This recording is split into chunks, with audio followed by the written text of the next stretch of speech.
The game I'm presently working on is a massive multiplayer online role-playing game that is being developed under the working title Salem. The game is a free-form building MMO set in a persistent world, which is mutable and can be affected in many different ways by the players. The terrain is deformable.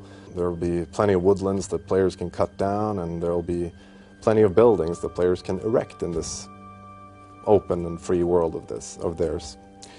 And this is the central premise of the game, that the world is affectable and persistent, and the players can interact with it over time, basically.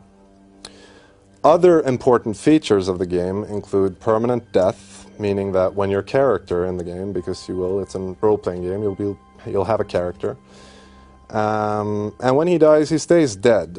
And this is unlike many other MMOs where you reincarnate in one form or another, but in this game, if you die, you'll stay dead.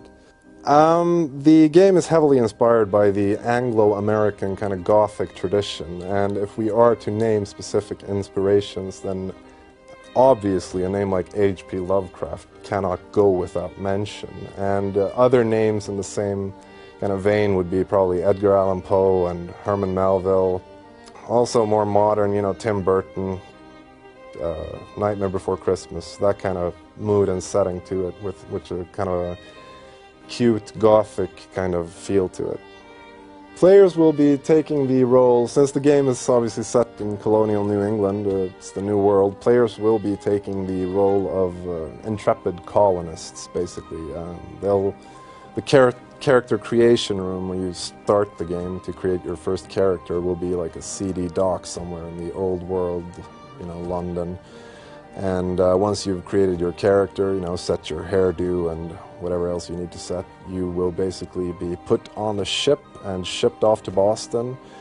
And when arriving in the New World, you will basically be left to yourself. After that, the game is basically gonna leave you, and you're a colonist, there's a frontier, go explore.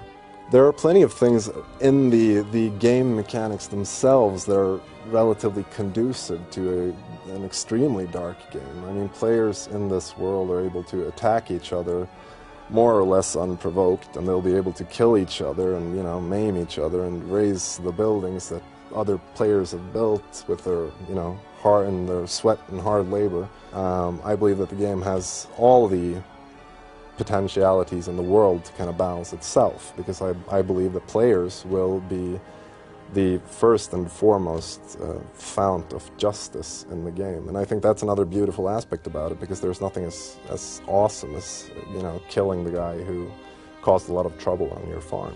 That's going to be one of the greatest things about the game, I think. It's a sense of well-earned justice, finally, As we're designing the game right now, witchcraft is intended to be basically one of two primary paths which you can take when you are studying magic.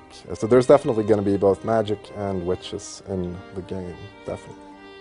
I think that the feature, although it's not a feature per se, but perhaps more a quality of the game that players will appreciate the most is probably the freedom of the game. The fact that nothing in the game is kind of forced upon you. There's no kind of grindy content that you have to go through before you can do this or that. We are basically going to leave the players free to their own devices and leave them free to do whatever, kind of falls natural to them. They can do whatever they want.